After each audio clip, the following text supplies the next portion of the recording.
Samantala sa iba pang balita, nagpahayag ng pakikiramay at pagpupugay ang mga kapwa mambabatas sa yumaong Albay Representative at Liberal Party President Edsel Lagman na pumanaw nitong Huwebes. Ayon kay Albay 2nd District Representative Joey Salceda, isang karangalan ang makapaglingkod kasama si Lagman.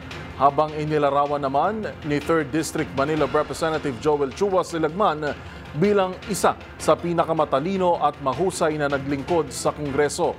Ayon kay Agri-Party List Representative Wilbert Lee, isang huwarang mambabatas si Lagman at nagsilbi at patuloy na magsisilbing inspirasyon sa pagtatanggol sa karapatang pantao, pagsulong ng mga makabuluhang mga batas at pagtaguyod ng makatarungan sa lipunan.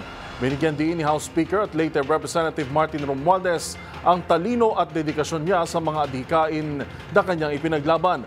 Samantala, nagpahayag din na matinding dalamhati ang Liberal Party sa pagpanaw ni Lagman. Ayon sa partido, si Lagman ay isang tagapagtanggol ng karapatang pantao at walang pagod na lumalaban para sa mga inaapi. Maging si dating Vice President Leni Robredo ay nagpaabot na rin ng kanyang mensahe sa pamamagitan ng Facebook page. At pumano po si Representative Lagman sa edad na 82 kahapon dahil sa cardiac arrest. Ang amin pong pakikiramay sa kanyang pamilya.